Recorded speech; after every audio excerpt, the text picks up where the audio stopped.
Now I want to introduce you to a good friend of mine. He played for the New York Football Giants. His name is Perry Williams. He came a long way to give you guys a little inspiration. Good morning. How you guys doing? How old are you? How are you, man? You 3? You 4? You 4, okay. 6? Yeah, you 3? All right, I won't hold you guys up. It's good to meet you guys. Good to meet you. Oh, you 3? All right, you 3 years old. Okay. All right, well, it's good to meet you guys, and I hope you have a great race today, a great run. It's a great day to be here for me, because I don't live in this area. I live 500 miles from here. But I came up last night just to be here with you guys today. But in any event, you guys, I ran track too once upon a time. I'm an old man now, but I ran track. When I started running track, I was 8 years old. So I ran track and I played football. But I want you guys to do good, Gail. Okay, my friend? You ready to go? All right, guys. Good luck out there. All right, thank you, Perry. Thank you, Perry. Okay, folks, it's not every day you walk down Main Street and run into a two-time Super Bowl champ. He's from North Carolina, but he's a Long Island Duck, once and forever New York Giant. Perry Williams. Perry, delighted to have you here today. Now, I'm curious right off the bat, how did you make your acquaintance with this event and this organization? Well, it was brought to Mark Leff here, one of the administrators for the organization that met him and became friends with him, and he came to our school at LIU at Long Island University, did a guest lecture in our sports management class, did a great job, and he told me about this program and this organization. I know about Pat Fontaine and what he's done, and being a great Islander, I guess he was for a long time. I knew that name, so but it's a pleasure to be here. I drove 500 miles to get here, but I tell you what, it's worth it. I just saw the kids run their little race there. What a wonderful thing to see that with the kids. And I'm just looking forward to the day. And about paying it forward, it's about giving it back. And that's what it's all about for me. Especially with these kids. These kids, they are the leaders for tomorrow, and we got to get these kids ready to go. So, was there a point in your career or even post-career where you recognized some social responsibility to give back, like you said? Yeah, well, I did. I always did it. I got here in 1983 with the New York Football Giants, played to 1994. So 1985, that's when I started my outreach programs, going to schools in New Jersey, New York, in the state of Connecticut as well. And I gave back and just giving back. Talking about leadership and character building, life skills, and all those things to get yourself ready to go for life. Was that something that was very culturally relevant on the Giants? Like, was that kind of pushed maybe by the veterans or Parcells or anybody like that? Not really. Well, some guys did it. A couple of the guys, Harry Corson, a former great player we had, a Hall of Fame middle linebacker, and George Morton did some defensive lineman.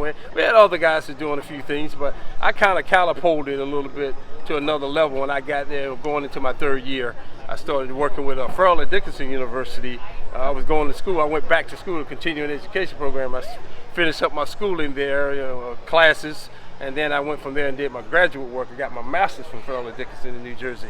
And then that's when I really got involved with doing the outreach. Well, actually, so what has your life been post-NFL retirement in terms of your studies and what you're teaching now? Well, I got out of the league in 1994. 1995, I went to Farrell at Dickinson University in Bergen County, New Jersey there. And I was there for 22 years. I taught leadership class, intro to leadership class, and I was the outreach director for the university. So I did that for 22 years, and this is my 6th year with Long Island University starting next week. My 6th year with them, and I work with the sports management academic program, and also I teach a couple of the classes myself. I teach the sports management intro class, and I also teach the psychology of sports class. That's right. We were talking briefly beforehand. In psychology, you were saying that was not that prevalent in your playing days, was it? Nah. So how did you recognize that this was a worthy topic to explore? Well, the most important thing to have that in the curriculum of the class, in that particular class, is mind over matter. You hear that adage, you hear that saying, adage a lot of times, and I believe in that. And if your mind is not right, then nothing else is going to be right. Obviously, your mind goes, the body will follow. It's not the other way around, the body then the mind. It's the mind then the body. The things we know now that we didn't know then. Huh? Yeah. But in any event, this is my 6th year starting next week. We're looking forward to continue to grow our program. I started out in 2019 at 11 kids in the program, sports management class at LIU. Now we got over 170. And we still growing exponentially. We got a graduate class now. We got a master's program. at the university with sports management now as well. So I'm happy with it. I got, as you met early on, Elizabeth Mello. She's one of my sisters, one of my greater sisters, and she's really one of my right-hand people and help implement. So I got people like her in the program, and we got practitioners who are teaching the classes in the curriculum. I got sports agents, I got regular lawyers, of course. I got people off Wall Street that's teaching accounting and stuff like that, economics, sports law. I got a sports law instructor that's a sports agent himself. So I try to go get people who's living in that world for in reality, in real life. It's a whole team. Yeah, teamwork makes the dream work. That's right. That's right. The '86 Mets taught us that. If we want to and the '86 Giants too. That's right. That was a good year. Yeah, '86. I know the Mets won, and then we ended up winning in January of '87. It was a fun time around there. You recall. By the way, another fun thing, the raffle today, probably the pièce de résistance prize-wise, dinner with Perry Williams. We have the backdrop right here, 317 Main Street. So you want to scope this out so you know where to park beforehand. I'm sure it's a good. I heard it's a great place. This is what I hear. Yeah, well, I'm looking forward to that. Are you gonna like head out to the men's room when the bill comes and peel out of the parking lot? If I'm not sure, I understand that the restaurant here is going to sponsor the dinner. So if they sponsor the dinner, that's always a great thing. if not, just hit up Mark Left for that. Yeah, hit up Mark. All right, Mark. Yeah. But if it was, win a dinner with Matt Capiello, that's when you'd hear the Honda Fit peeling out of the parking lot. It's very exciting to have you on hand today. We're thrilled to have you. Thank you so much. Thank you, and we look forward to seeing you throughout the day. Thank you, sir. I appreciate it. All right, bro. Hey, it's great to have everybody here today. Don't forget that what you did today was not just run 1 mile and not support the people that ran 1 mile. You were out here helping pediatric patients all in our area. And one of the things, and I thank you for all of that, and those kids and those families thank you for all of that. One of the things that I wanted to bring to your attention today is that we are so fortunate to have in our company guys like Pat LaFontaine, who many of you have met. He's up at the tap room. He's looking forward to saying hello to you if you're going up there. But also, Perry Williams. Perry, come over here. 2-time Super Bowl champion with the New York Giants. Woo! And this is a man who understands the importance of using his celebrity to help those in need. He has been involved in the community. He wanted to be a part of your day today. So please give a warm welcome to Perry Williams. Woo! Thank you very much. Thank you. Thank you. It's been a great day. It's been a great day for me. Even though I got in here from North Carolina, I drove 500 miles to come see you guys. But it was worth it. It was a little struggle, all this traffic for the weekend, trying to get up north. But nevertheless, I'd like to say thank you again. My name is, as he said, Perry Williams. Played a little bit for the New York Football Giants for about 11 years. Won a couple of Super Bowl championships. So we did pretty well there. But this is not about football today for me. It's about you people, about paying it forward. And that's important. I talk to young men and young women, men and women all the time across the country. You must give back. I've had the great honor and privilege of being in the New York metropolitan area, New York, New Jersey, Connecticut area for many years after I played for the football Giants. And part of the thing is about paying it forward. It's about leadership. What is leadership? I've always said that leadership is the person who knows the way, goes the way, and shows the way. That's important when you talk about leadership. What is teamwork? Teamwork makes the dream work. You must work as a collective unit. You must work as a team. That's very important.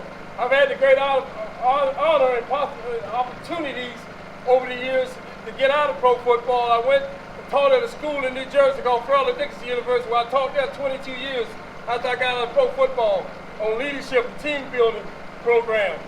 And then now, as you can see, I got LIU on today, Long Island University, going into my 6th year, where I run the sports management academic program over there. And working with student athletes, girls and boys there with them. And it's about, to me, as I just said, it's about paying it forward. I would like also to acknowledge one of my great friends, my right-hand lady. She's always with me at the university, working with me, Elizabeth Mello. She's one of my sisters there, great advocate. for giving back to the children. She's a former marathon runner herself, and it's all about paying it forward, guys. It's all about giving back, and that's important. I think Eleanor Roosevelt, taking the history for a minute, class for a minute. Eleanor Roosevelt once said that the future belongs to those who believe in the beauty of their dream. Do you believe in your dream? That's the whole concept. That's what it's all about. Motivation. Are you motivated? I read somewhere that said motivation. Some people can stay motivated for a day. Some can stay motivated for a week or so, maybe a month or so. But true winners will stay motivated for as long as it takes. That's what it's all about. It's about having the winner's mentality. It's about having the winner's edge. That's important for each and every one of you. And especially to these young kids. I can talk to the grown-ups, but I'd rather talk to these young kids now. Believe in yourself, young people. Believe that you can achieve, because you are the leaders for tomorrow. It ain't gonna be Perry Williams. It's not gonna be Pat. It's not gonna be. It's gonna be you young people, leading this great nation someday. So get ready. Failing to prepare is like preparing to fail. You gotta get ready. Get yourself ready to go. That's important. Giving back, doing all the little stuff to help yourselves, to help the community, to help the whole state, to help the nation. That's important. That's very important for each and every one, especially you young people. So believe in yourself. Believing is achievement. I'm a prime example of that. The kid came out of Wood Hills, or the Foothills, one would say, of North Carolina, by way of Raleigh, where I went to college at in North Carolina State, all the way to the Big Apple, to the New York Football Giants. What a wonderful experience that was for me. And people like yourself cheered me on back in the day. I want to thank you for that. I want to thank you from the bottom of my heart, from a little country boy like me to come to the Big Apple, New York City, and to be able to do the things I was able to contribute to the team. But it ain't about me, as I said. It's about each and every one of you. It's about paying it forward. It's about loving one another, caring about each other, taking care of each other. Am I my brother's keeper? Am I my sister's keeper? Remember that. 100 years from now, it won't matter what kind of house you lived in. 100 years from now, it won't matter what kind of car you drove. 100 years from now, it won't matter what kind of bank account you had. But maybe 100 years from now, that you have made a difference in someone's life. Thank you very much. Yeah.